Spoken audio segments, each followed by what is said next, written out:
This is going to be a powerful video, and I want to start off this video with a story. So, yesterday I went to the insurance agency to talk to an insurance agent of mine, and we were picking out a new plan for me for next year. And we had to go through, getting a new job this year, making a bit more money this year, adjusting my income growth, et cetera, et cetera. And it's not even that significant. It's not even that much, but it's still enough to make an impact, right? So basically, we were sitting there and it almost became like it was the same plan. Is the same plan as before. But now I'm paying more money for it. And I thought to myself, let me get this straight. Because only because of the mere fact that I'm becoming more competent, that I'm developing my skills, that I'm doing other things that other people may not be doing, I have to pay more now because of this. And, I'm aware that this happens. I'm aware that this happens, like with the IRS, for example. You make more money, the government wants more money. I get it. And of course, there are certain write offs that you can do, and there are certain things that you can write off, but it's still just something about that. It was just the whole weight of the day itself just came crashing down on me in that moment. And I thought to myself, I pay. I came here in my car that I pay taxes on to drive on the road that I pay taxes on to get here to the insurance agency in which the government forces me to have insurance, else I'll be fined to some degree or whatnot, whatever.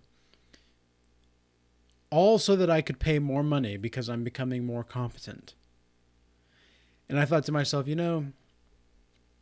it's not that big of a deal because it's like I understand, but at the same time it still just is annoying. And it's like this is just another example of how society and our government just they don't want you to make good choices, and they want to keep you stuck, and they want you to be punished for your competence, especially if you're a man. Now, in this video, I'm going to talk more about specifically why men are punished for their competence and how women are, in a way, rewarded for their recklessness. And I'm not saying that men are not rewarded for their recklessness to some degree. And I'm not saying that women aren't punished for their competence to some degree. Because there are certain things about a woman's competence, for example. If she is highly competent, it's going to be very difficult for her to find a mate. It's going to be very difficult for her to find someone that is just going to be able to match her energy to some degree because she's a highly productive individual. Now, there's nothing wrong with a woman being highly productive in the workplace or the corporate world or whatever. There's nothing wrong with that. But something that I've noticed as a trend with almost all of the women that I've been in contact with in the corporate world since I began my professional career at 22 years old, and I'm 27 now, almost, I would say 80 to 90% of them have this desire to outcompete the men for the sake of them being men. It's not like a competency test for just being the best at what you're doing.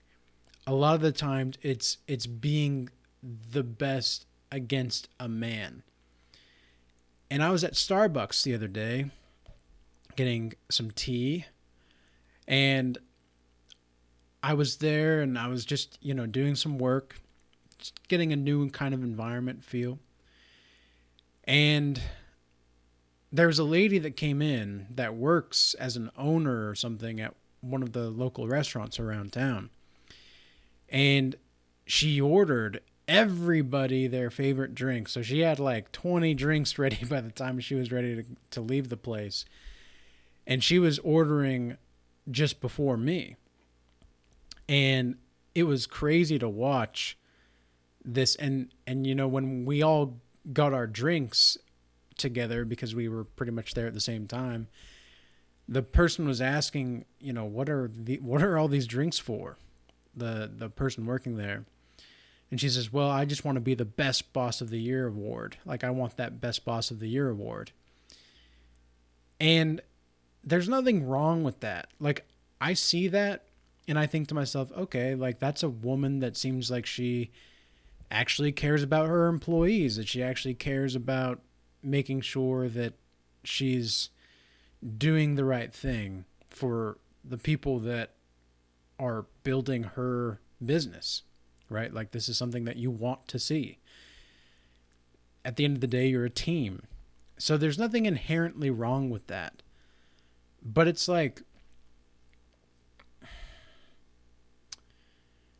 something about it also stirred my stomach the wrong way. Like, something about it stirred my stomach the wrong way. And it was just like, the way that she was praised for this, the way that she was praised for just getting these people their favorite drinks and such, by everyone around too. Like, at that point when she said that, other people started to chime in around the place and like, wow, yeah, you are the best boss. Like, can you imagine being a man and acting like that and getting that kind of praise and attention? Like, I don't think it would be the same. I'm not saying it can't happen. I'm not saying that it shouldn't happen. I'm just saying that I can't see like a man doing that and getting the kind of attention and recognition. Like, it's almost like the men are expected to do those kinds of things. But when a woman does it, it's like, wow. And it was almost like the Holy Spirit within me at that time was like trying to pick a fight with the people around me to some degree. It was very strange. It was very, there was, even though it looked okay, like, even though it nothing seemed inherently wrong about the situation, something about it just really made my stomach upset and my stomach sick. And it wasn't out of like insecurity or anything like that. It was because it wasn't like, it was like a third party viewer was seeing this within me. Like, it was like God's eye was seeing this as something was wrong. Like, something's not right about the situation. And I'm still not quite sure what it is, to be honest with you all. I'm talking through it here, but something about it just seemed to me to exclaim the fact that, like, men are continually not recognized for their competency and expected for competence. And then when they are competent and when they are doing things that are benefiting the people around them, it's just like, well, yeah, it's expected to do that. Like, yeah, like, he should be doing that. He should. I don't like the word should. I don't like it at all. But that's a lot of people have that kind of mindset, and I understand it, right? I'm not saying that, like, it's wrong necessarily to, like, for a man to want to do those things and to be responsible for those things. That's not what I'm saying at all. I'm just saying that it's just funny to me how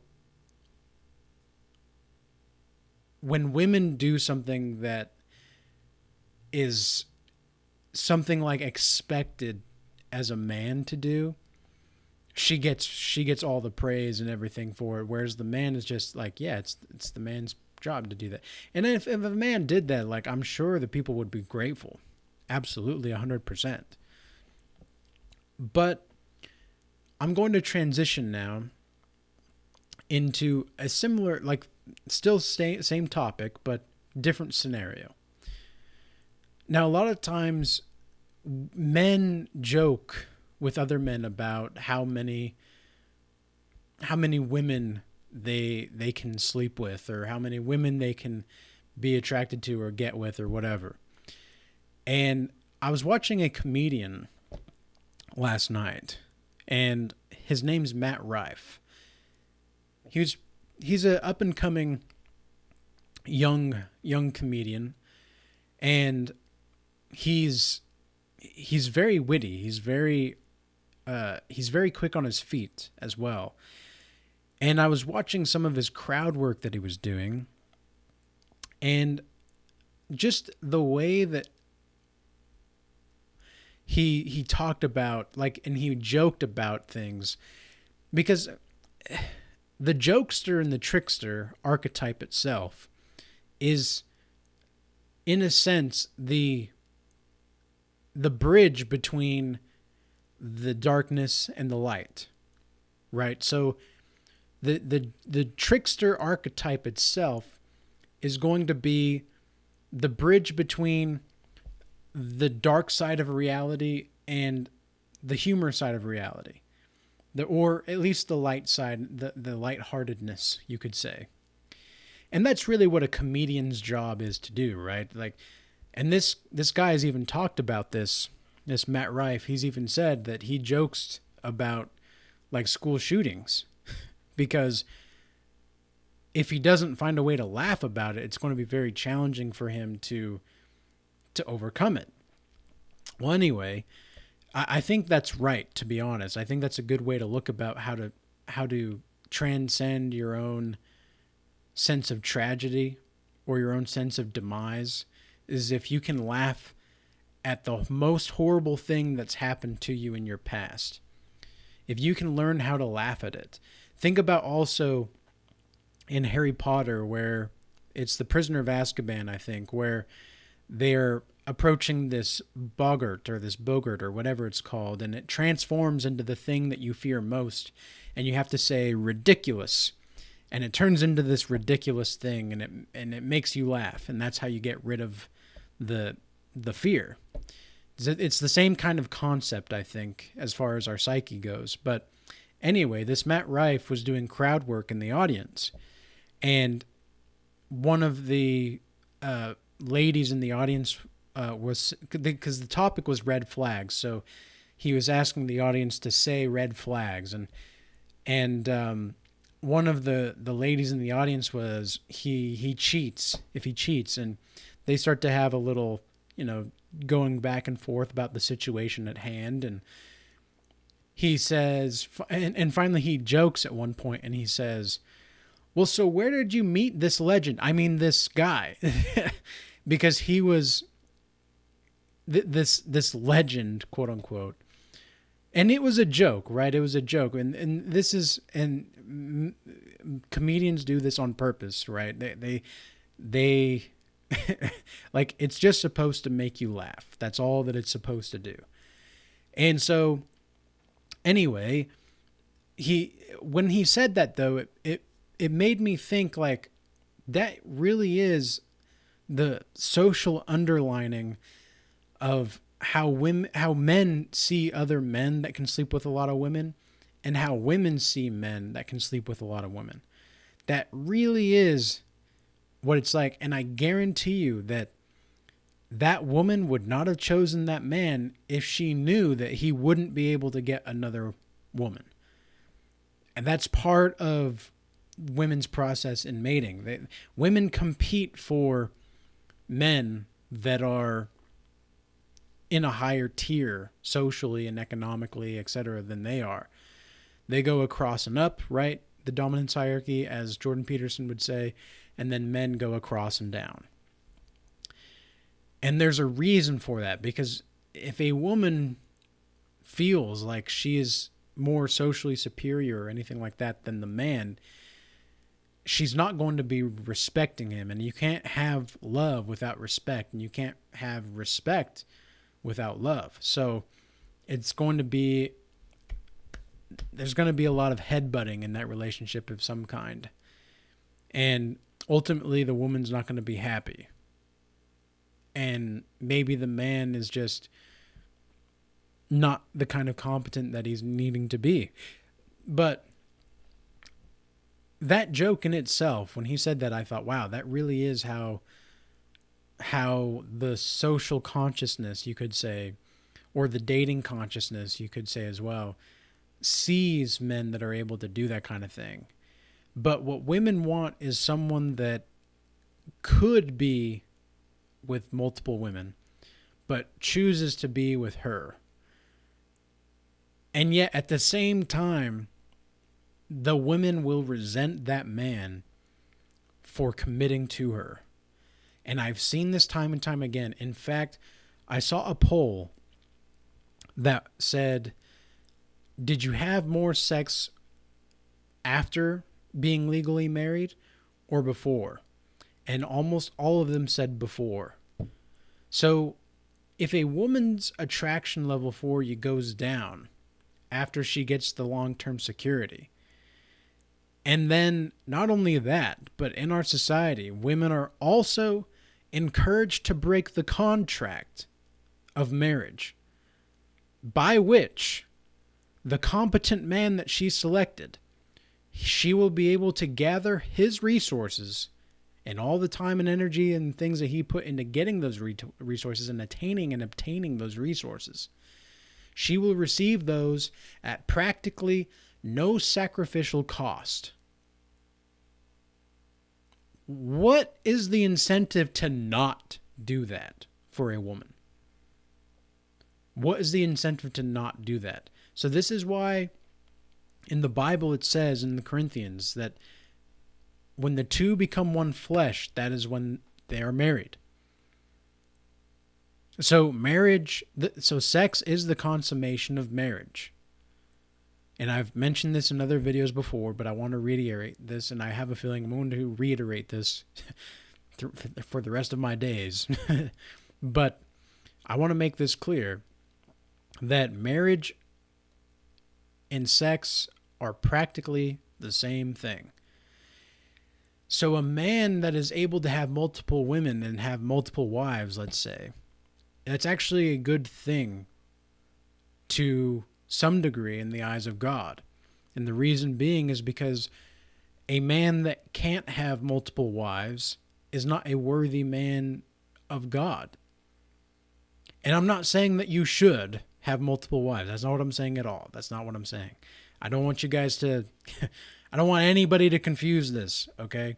I'm a proponent and a supporter primarily of monogamous relationships, by which, because if you think about it, what exactly is a relationship that is open? Or you aren't exclusive, but you're still seeing other people on the side.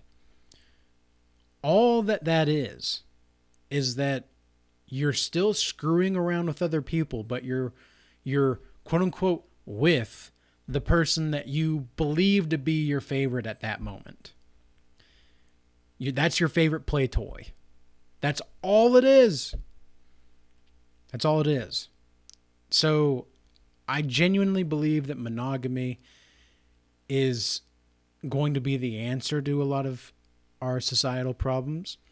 However, I do not think that marriage is the answer. Legal marriage, that is.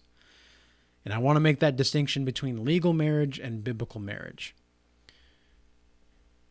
What is, for those that are not aware or maybe haven't even asked themselves this question, what is the primary sexual goal biologically for a male human being?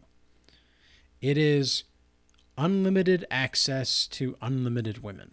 Why?